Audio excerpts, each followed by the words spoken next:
नमस्कार। आज हम इतिहास के एक बहुत ही अहम और दिलचस्प अध्याय पर बात करने वाले हैं, मराठा साम्राज्य। कैसे एक क्षत्रिय शक्ति ने भारत के इतिहास पर इतनी गहरी छाप छोड़ी। हमारे पास मराठा साम्राज्य उत्कर्ष से पतन तक नाम के स्रोत से काफी जानकारी है और आज हम इसी के जरिए इस कहानी की गहराइयों में उतरेंगे। मकसद बिल्कुल साफ है।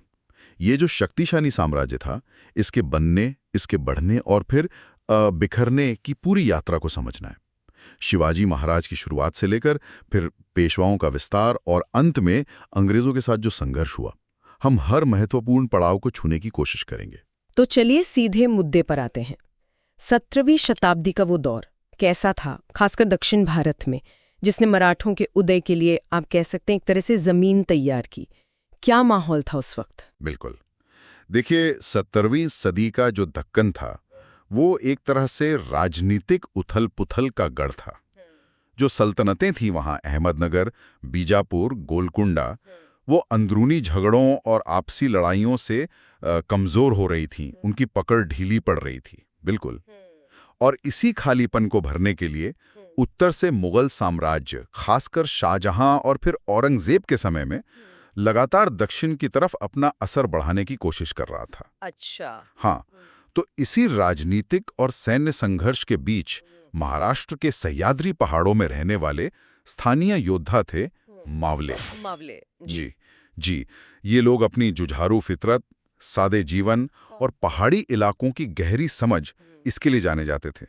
उनकी जो लड़ने की शैली थी, गनीमी कावा जिसे छापामार युद्ध। बिल्कुल, छापामार युद्ध। वो दुश्मनों के लिए बड़ी चुनौती थी। इसी माहौल में भोसले वंश का उदय हुआ और यही वंश आगे चल के मराठा साम्राज्य की नींव रखने वाला था। और इसी भोसले वंश से आते हैं छत्रपति शिवाजी महाराज, मराठा इतिहास का केंद्र बिंदु। उनका शुरुआती जीवन कैसा था? क्या बचपन से ही वो लीडरशिप वाली बात दिखती थी उनमें? हाँ, शिवाजी महाराज का जन्म देखिए 19 फरवरी 1630 को शिवनेरी के किले में हुआ। उनके पिता शाहजी भोसले, वो पहले अहमदनगर फिर बीजापुर सल्तनत के एक असरदार सरदार थे, पर वो ज्यादातर अभियानों पर दूर ही रहते थे।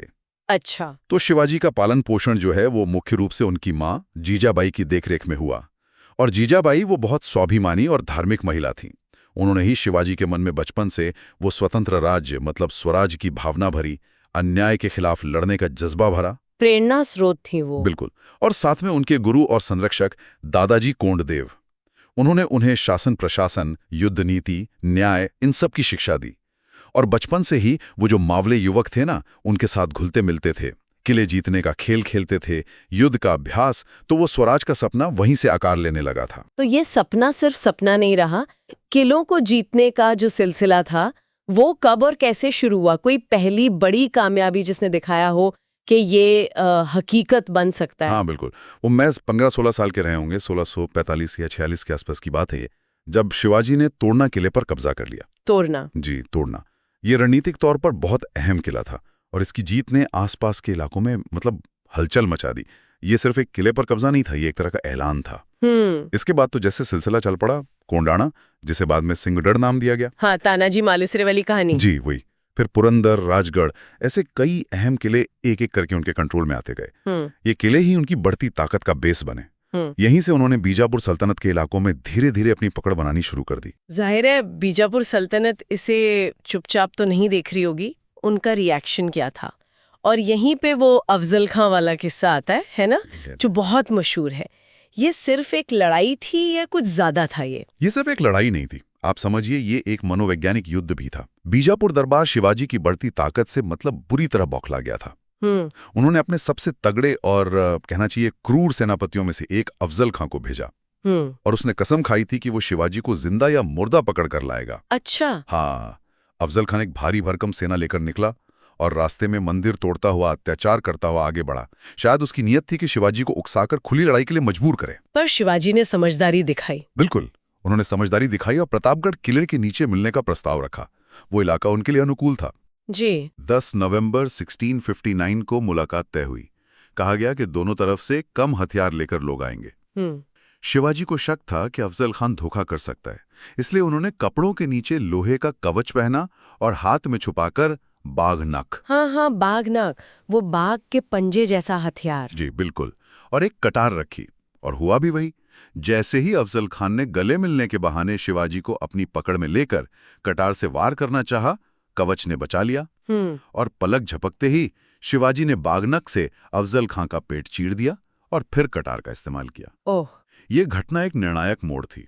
इसने साबित कर दिया कि शिवाजी न केवल बहादुर हैं, बल्कि बहुत चतुर और दूरदर्शी भी हैं।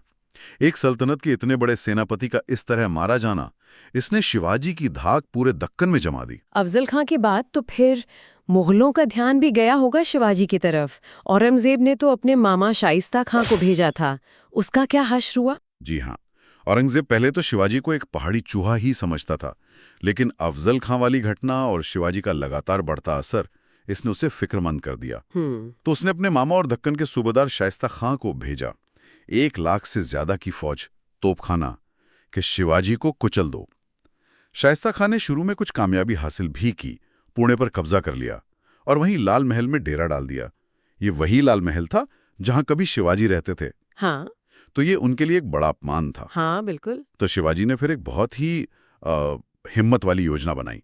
5 अप्रैल 1663 की रात वे अपने करीब 400 चुने हुए सैनिकों के साथ बाराती बनकर पुणे शहर में घुस गए। बाराती बनकर? जी। शहर और लाल महल की रग-रग से तो वो वाकिफ थे ही। आधी रात को उन्होंने सीधा शाइस्ता खां के बेडरूम पर हमला बोल दिया। शाइस्ता खां घबराकर भागा, लेकिन शिवाजी की तलवार के वार से उसकी उंगलियां कट गईं।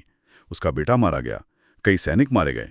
शाइस्ता खां जैसे तैसे जान बचाकर भागा। अरे बाप रे! इस घटना ने तो मुगलों की इज्जत को मिट्टी में मिला दिया। औरंगजेब इतना नाराज हुआ कि उसने शाइस्ता खां का तबादला सीधा बंगाल कर दिया।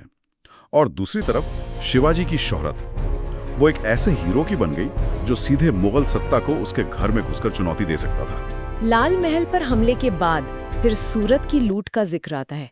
सूरत उस वक्त मुगलों के लिए बहुत अहम था, है ना?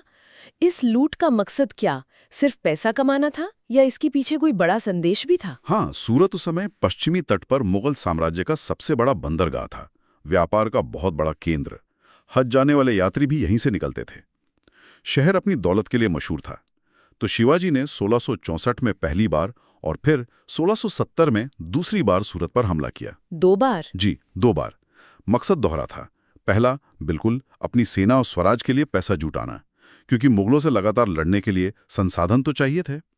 सूरत से उन्हें बहुत सोना, चांदी, जवाहरात मिले। और दूसरा मकसद? दूसरा और शायद ज्यादा अहम मकसद था मुगल सत्ता को सीधी आर्थिक और मनोवैज्ञानिक चोट पहुंचाना।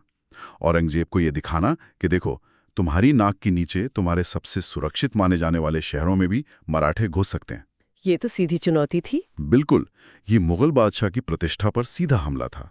इन लूटों ने यूरोप तक शिवाजी का नाम पहुंचा दिया और ये साफ हो गया कि मराठा अब एक ऐसी ताकत हैं जिन्हें आप नजरअंदाज नहीं कर सकते। लगातार जीते हैं, बढ़ती ताकत। लेकिन फिर पुरंदर की संधि का जिक्र आता है। इसे शिवाजी के लिए एक झटका माना जाता है। ऐसा क्या हुआ था? हाँ, ये शिवाजी के जीवन का एक कठिन दौर था। सूरत की लूट और शाइस्ता खां की नाकामी से औरंगजेब तिलमिलाया हुआ था। तो इस बार उसने अपने सबसे अनुभवी और डिप्लोमेटिक सेनापति आमेर के राजा जयसिंह को भेजा। राजा जयसिंह? जी, जयसिंह सिर्फ बहादुर योद्धा ही नहीं थे, बहुत चतुर रणनीतिकार भी थे। वो एक बड़ी सेना लेकर दक्षिण आए और उन्होंने शिवाजी को घेरने की पूरी योजना बनाई। सिर्फ किलों पर मिलिट्री प्रेशर ही नहीं डाला, बल्कि बीजापुर और दूसरी स्थानीय ताकतों को भी शिवाजी के खिलाफ करने की कोशिश की। अच्छा, मतलब चौतरफा घेराबंदी। हाँ, बिल्कुल। जयसिंह ने पुरंदर किले को घेर लिया। मराठों ने बड़ी बहादुरी से मुकाबला किया, पर लगातार हमले और रसद की कमी, हालात बिगड़ने लगे। शिवाजी ने महसूस किया कि इस समय सीधे टकराव में बहुत नुकसान हो सकता है, स्वराज्य का सपना बिखर सकता है। तो उन्होंने संधि कर ली? हाँ, बहुत सोचने विचारने के बाद जून 1665 में उन्होंने जयसिंह के साथ पुरंदर की संधि की और इसकी शर्तें काफी अपमानजनक थीं।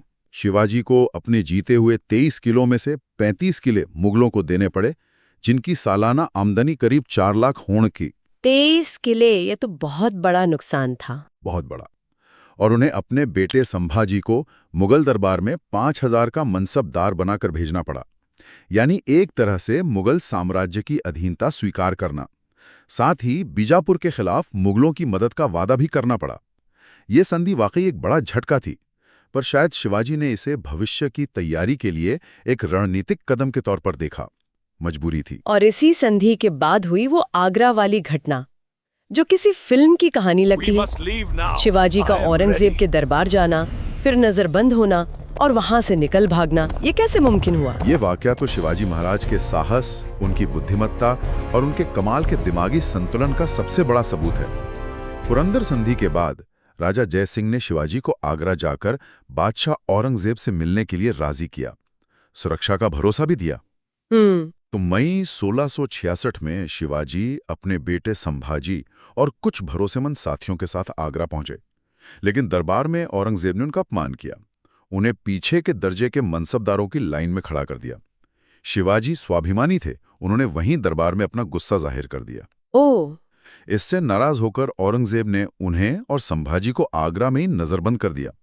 जयपुर के राजा राम सिंह के महल में बाहर कड़ा पहरा लगा दिया गया। फिर भागे कैसे? वो फलों की टोकरियों वाली कहानी। हाँ, वही। कई महीने बीत गए, सब मान चुके थे कि शिवाजी का अंत अब तय है, लेकिन शिवाजी ने उम्मीद नहीं छोड़ी। उन्होंने बीमारी का बहाना किया, फिर ठीक होने पर कहा कि दान पुण्य करना है तो रोज मिठाई और फलों की बड़ी बड़ी टोकरियां गरीबों और साधुओं को भेजी जाएं। अच्छा। शुरू में पहरेदार टोकरियों की खूब तलाशी लेते थे, लेकिन धीरे धीरे रोज का काम बन गया तो वो लापरवाह हो गए।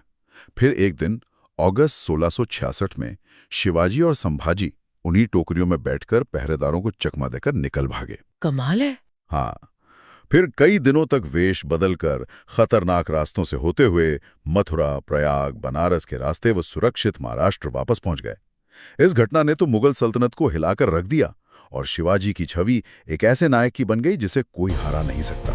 आगरा से वापसी के बाद तो शिवाजी ने फिर से अपनी ताकत को मजबूत किया होगा और फिर आया वो ऐतिहासिक दिन, उनका राज्याभिषेक।